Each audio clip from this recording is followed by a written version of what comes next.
क्या हुआ जब अचानक से अयोध्या में राम जी के गर्भगृह में प्राण प्रतिष्ठा के दौरान हो गए शेषनाग, जिनका संबंध साक्षात लक्ष्मण जी से बताया जा रहा है। प्राण प्रतिष्ठा के दौरान इतना बड़ा चमत्कार से को देखकर बड़े बड़े पंडित विशेषज्ञों के साथ साथ देश के प्रधानमंत्री के भी होश उड़ गए, लेकिन इसे काफी शुभ संकेत माना जा रहा है।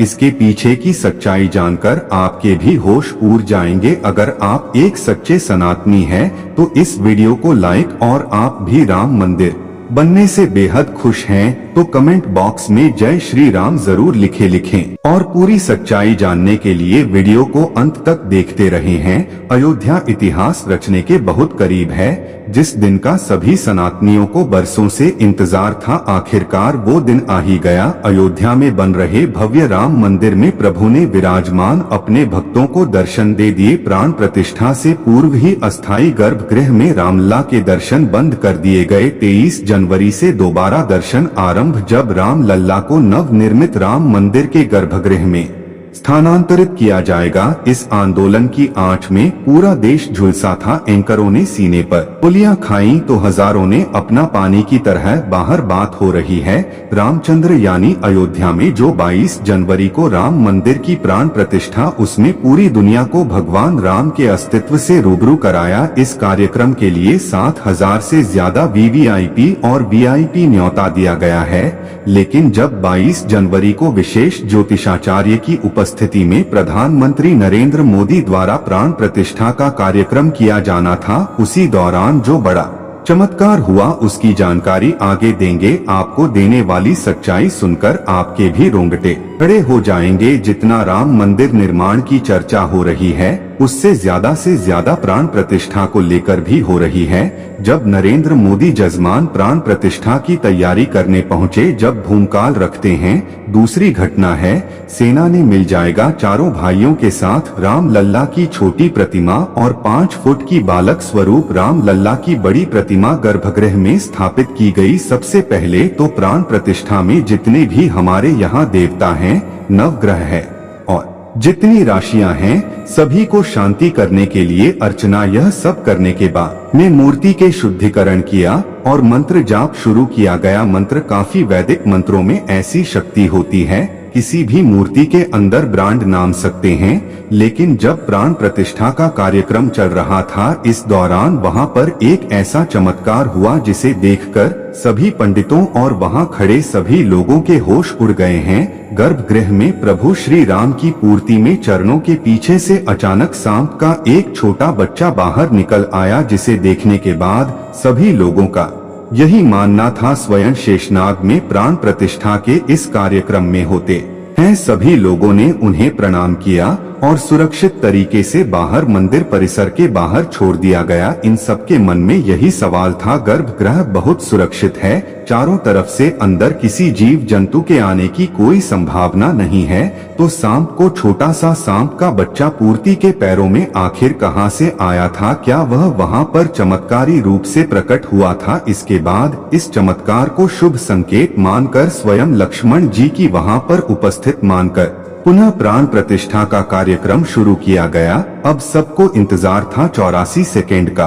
के दौरान प्रभु श्री राम की आंखों से पट्टी हटने वाली थी और मूर्ति में प्राण प्रतिष्ठा होने वाली थी। इन 84 सेकेंड को विशेष मुहूर्त के तौर पर देखा जाता है, जिसे अभिजीत मुहूर्त कहते हैं, क्योंकि 11 बजे से लेकर 12 के बीच कुछ सेकेंड होते हैं और जैसे ही 11 से 12 बजे के बीच अभिजीत मुहूर्त का निर्माण हुआ, उन खास 84 सेकंड के दौरान विशेष ज्योतिषाचार्य द्वारा प्रभु श्री राम की आंखों की पत्नी को मूर्ति की आंखों के सामने रखा हुआ मूर्ति की प्राण प्रतिष्ठा संपन्न, मतलब कहा जाए कि प्राण प्रतिष्ठा अर्थात पत्थर की मूर्ति के जीवंत करना, चाहे पत्थर की मूर्ति हो, चाहे धातु की मूर्ति हो, चाहे लकड़ी की मूर्ति हो, जो भी मूर्ति होती है प्राण प्रतिष्ठित होने पर ही महफूज नहीं होती है। यदि प्राण प्रतिष्ठा नहीं है तो जैसे दुकान में बढ़ती हुई मूर्ति वही है, तो इसीलिए उसकी विधि विधान से प्राण प्रतिष्ठा की व्यवस्था है। जो शक्तियां परमात्मा में होती है, कुछ मंत्रों के द्वारा हम उन सारी शक्तियों को उस प्रतिमा स्थापित किया जाता है,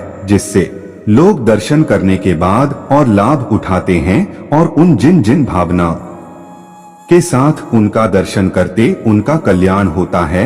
अब सवाल उठता है कि अगर प्राण प्रतिष्ठा के दिन आम जनता राम मंदिर के दर्शन नहीं कर सकती है, मंदिर के द्वार खुले, बता दें कि आम जनता के लिए राम मंदिर के द्वार 25 जनवरी से खुद मंदिर के दर्शन के लिए लोगों को पहचान संबंधी अपने दस्तावेज लेकर जाने। दस्तावेजों की लिस्ट में आधार कार्ड को पहले नंबर पर रखा गया है।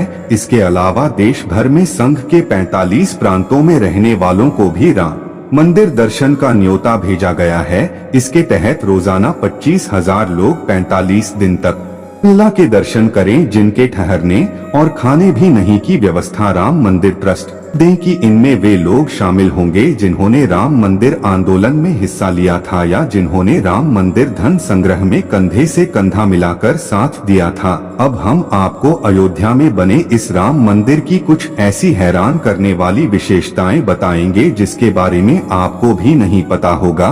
और अगर आप एक सच्चे राम भक्त हैं तो वीडियो के साथ अंत तक जरूर बन रहे। मंदिर का निर्माण प्राचीन भारत की नागर शैली में किया गया है। मंदिर की ऊंचाई कुतुब मीनार की लगभग 70% है। भव्य राम मंदिर भारतीय पारंपरिक विरासत का एक सुविचारित वैज्ञानिक रूप से क्रियान्वयन और अद्भुत नमूना है। लगभग 3 एकड़ भूमि पर बना यह मंदिर 161 फीट ऊंचा, 235 फीट चौड़ा है और इसकी कुल लंबाई 360 फीट है। मंदिर को मजबूत बनाने के लिए खास जोर दिया गया है। इसकी नींव 15 फीट गहरी है और फाउंडेशन पूरी तरह स्टोन से बना है। मंदिर में लोहे या स्टील का इस्तेमाल नहीं किया गया है, जिस कारण यह मंदिर 1000 सालों से भी ज्यादा समय तक सुरक्षित रहेगा। मंदिर का निर्माण इस तरह से किया गया है कि रिक्टर स्केल पर 7 की तीव्रता का भूकंप भी इसका कुछ नहीं बिगाड़ पाएगा। राम मंदिर में कुल 46 लगे, इनमें से 42 दरवाजे पर 100 किलो सोने की परत चढ़ाई, सीढ़ियों के पास 4 लगे हैं जिन पर सोने की परत नहीं। मंदिर के दरवाजों को महाराष्ट्र की सागौन की लकड़ी से बनाया गया है। इन पर हैदराबाद के कारीगरों ने नक्काशी का काम किया है। मंदिर में रामनवमी के दिन भगवान अभिषेक सूर्य की किरणों से होगा। दोपहर के समय जब सूर्य दक्षिण की ओर होगा तब मिरर और लेंस से सूर्य की रोशनी रिफ्लेक्ट होकर भगवान के ललाट पर पड़ेगा। सच में दोस्तों, राम मंदिर का इतिहास बहुत बड़ा है और हम सभी इसके इतिहास के सामने बहुत छोटे हैं। तो लेकिन यह हमारा सौभाग्य है कि हम राम मंदिर को बनता हुआ अपनी आंखों से देख पाए। अब नमन करते हैं उन सभी कार सेवकों को जिनके बलिदान से हमें आज का यह दिन देखने को मिला है। आप भी नीचे कमेंट बॉक्स में उन्हें श्रद्धांजलि जरूर दें। और अगर आपको यह वीडियो पसंद आई है, अगर आप एक सच्चे राम भक्त हैं तो वीडियो को लाइक करके कमेंट बॉक्स में जय श्री राम जरूर लिखें। रोजाना ऐसी ही सत्य चमत्कारी घटनाएं देखने के लिए हमारे चैनल को सब्सक्राइब करके बेल आइकन प्रेस कर लें। अभी के लिए आप सभी दर्शकों को जय श्री राम, हर हर महादेव।